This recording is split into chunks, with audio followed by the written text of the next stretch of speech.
ಮಾಧ್ಯಮದ ಸ್ನೇಹಿತರೆ, ಪತ್ರಿಕಾಗೋಷ್ಠಿಯಲ್ಲಿ ನನ್ನ ಜೊತೆ ನಮ್ಮ ನಗರದ ಅಧ್ಯಕ್ಷರು ಹಿಂದಿನ ಶಾಸಕರಾದಂಥ ನಾಗೇಂದ್ರ ಅವರು ಮತ್ತು ಎಲ್ಲ ಪ್ರಮುಖರು ವೇದಿಕೆ ಮೇಲಿದ್ದಾರೆ. ಒಂದು 3-4 ವಿಷಯಗಳನ್ನ ನಿಮ್ಮ ಜೊತೆ ಹಂಚ್ಕೊಳ್ಳೋಣ ಅಂಥೇಳಿ ಇವತ್ತು ಈ ಪತ್ರಿಕಾಗೋಷ್ಠಿಯನ್ನು ನಡೆಸ್ತಾ ಇದ್ದೀವಿ. ಮೊದಲನೇದು, ಕಳೆದ 24 ಗಂಟೆಯಿಂದ ಪ್ರಾರಂಭ ಆಗಿರುವಂಥ ಶಿವರಾಜ ತಂಗಡಿಯವರು ಕನ್ನಡ ಮತ್ತು ಸಂಸ್ಕೃತಿ ಇಲಾಖೆ ಸಚಿವರು.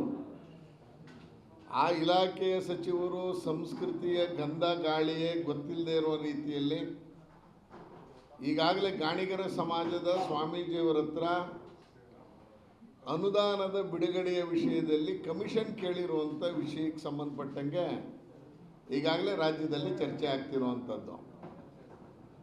ಅದರಲ್ಲೂ 3.5 ಕೋಟಿ ರೂಪಾಯಿಯನ್ನು ಬಸವರಾಜ ಬೊಮ್ಮಾಯಿ ಸರ್ಕಾರ, ನಮ್ಮ ಸರ್ಕಾರ, BJP ಸರ್ಕಾರ ಇದ್ದಾಗ ವಿಶ್ವ ಗಾಣಿಗರ ಮಠಕ್ಕೆ ಕೊಟ್ಟಿರುವಂಥ ಅನುದಾನವನ್ನು ಬಿಡುಗಡೆ ಮಾಡಲಿಕ್ಕೆ ಕೆಲಸ ಆಗಿದೆ, ಕೆಲಸದ ಹಣ ಬಂದಿಲ್ಲ ಅಂತ ಹೇಳಿ ಸ್ವತಃ ಸ್ವಾಮೀಜಿಯವರು ಹಿಂದೆ ನಮ್ಮ ಪಾರ್ಟಿಯ ಮುಖಂಡರು ಆಗಿದ್ದರು. ಈಗ ಸ್ವಾಮೀಜಿ ಸನ್ಯಾಸ ದೀಕ್ಷೆಯನ್ನು ತೆಗೆದುಕೊಂಡ ನಂತರ ಕೋರ್ಟ್ಗೆ ಹೋಗಿ ಕೋರ್ಟಿನ ಮುಖಾಂತರ ಅದನ್ನು 1.5 ಕೋಟಿ ರೂಪಾಯಿನ ರಿಲೀಸ್ ಮಾಡಬೇಕು ಅಂತ ಕೋರ್ಟ್ ಆದೇಶವನ್ನು ಇಟ್ಕೊಂಡು ಹೋಗಿ ಮಾತನಾಡಿದಂಥ ಸಂದರ್ಭದಲ್ಲಿ ಅವರು ಕೇಳಿರುವಂಥ ಕಮಿಷನ್ನಿನ ವ್ಯವಹಾರಕ್ಕೆ ಸಂಬಂಧಪಟ್ಟಂಥ ದೂರುಗಳು.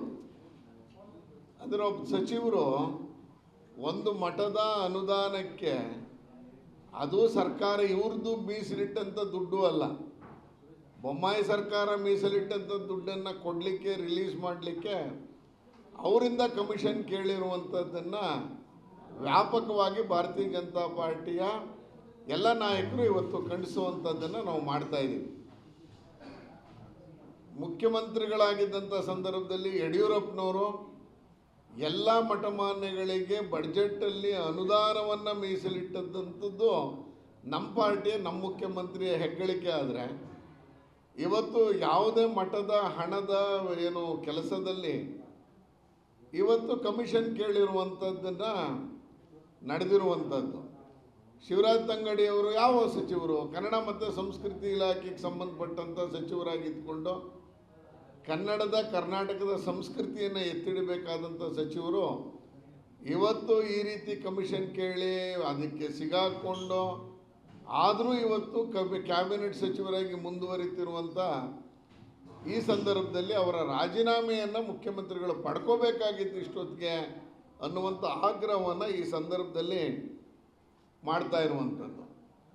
ನೋಡಿ, ಕಳೆದ 2 ವರ್ಷದಿಂದ ಕನ್ನಡ ಮತ್ತು ಸಂಸ್ಕೃತಿ ಇಲಾಖೆ ಸಚಿವರಾಗಿ ಜಿಲ್ಲಾವಾರು ಏನು ಕನ್ನಡ ಮತ್ತು ಸಂಸ್ಕೃತಿ ಇಲಾಖೆ ಇದೆ, ಆ ಇಲಾಖೆಗೆ ಬಿಡುಗಡೆ ಮಾಡಬೇಕಾದಂಥ ಕಲಾ ತಂಡಗಳಿಗೆ ಹಣ ಕೊಡಬೇಕಾದ್ರೆ, ಕಲಾವಿದರಿಗೆ ಹಣ ಕೊಡಬೇಕಾದ್ರೆ, ನನಗಿರುವ ಮಾಹಿತಿ ಪ್ರಕಾರ ಮೈಸೂರು ನಗರದಲ್ಲಿ 64 ಲಕ್ಷ ರೂಪಾಯಿಯನ್ನು ಕಲಾವಿದರಿಗೆ, ಕಲಾ ತಂಡಗಳಿಗೆ ಕೊಡಬೇಕಾದ್ರೆ ಇವತ್ತು ಸರ್ಕಾರ ಬಿಡುಗಡೆ ಮಾಡಿರುವ ಹಣ ಕೇವಲ 4 ಲಕ್ಷ ರೂಪಾಯಿ.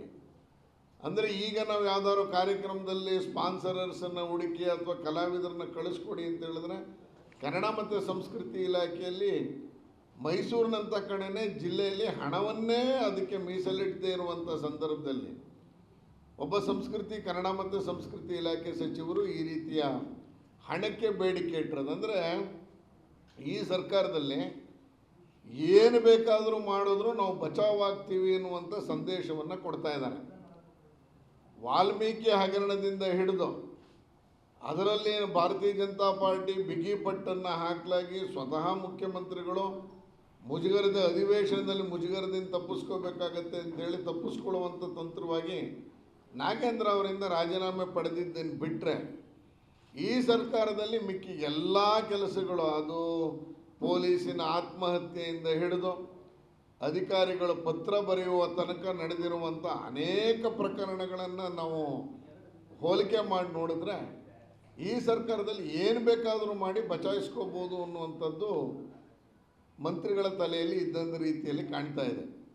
ಅದಕ್ಕೆ ಒಂದು ತಾಜಾ ಉದಾಹರಣೆ ಸನ್ಮಾನ್ಯ ಶಿವರಾಜ್ ತಂಗಡಿಯವ್ರದ್ದು ಅಂತ ಹೇಳೋದಕ್ಕೆ ನಾನು ಬಯಸ್ತಾ ಇದ್ದೀನಿ.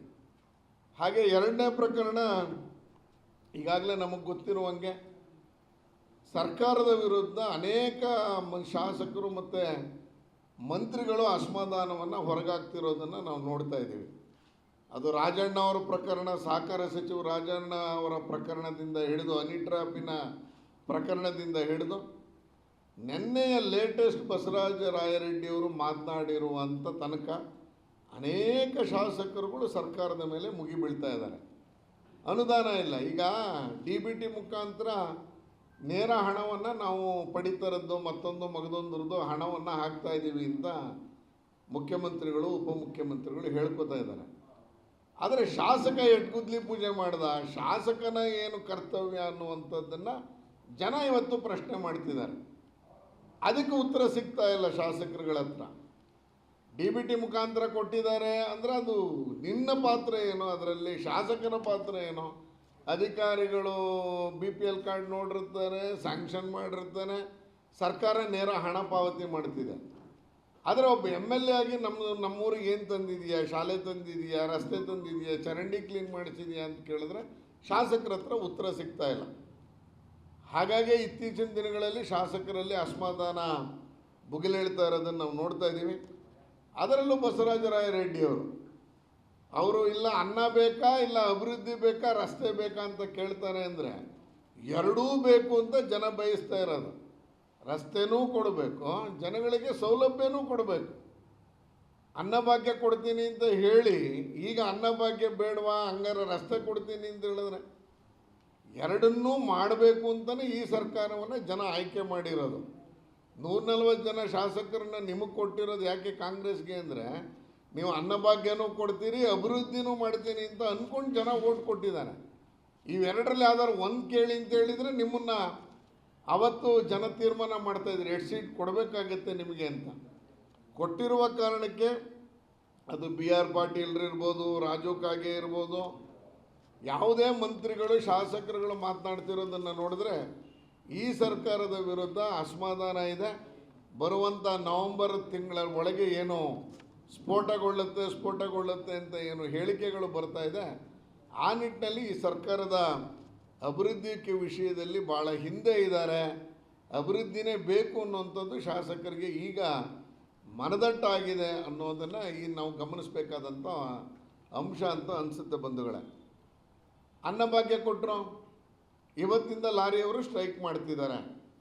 4,000 ಲಾರಿಗಳು ಕರ್ನಾಟಕ ರಾಜ್ಯದಲ್ಲಿ ಇವತ್ತಿಂದ ನೀವು ಸಾಗಣೆಯನ್ನು ನಿಲ್ಲಿಸ್ತೀವಿ ಅಂತ ಹೇಳಿದ್ದಾರೆ.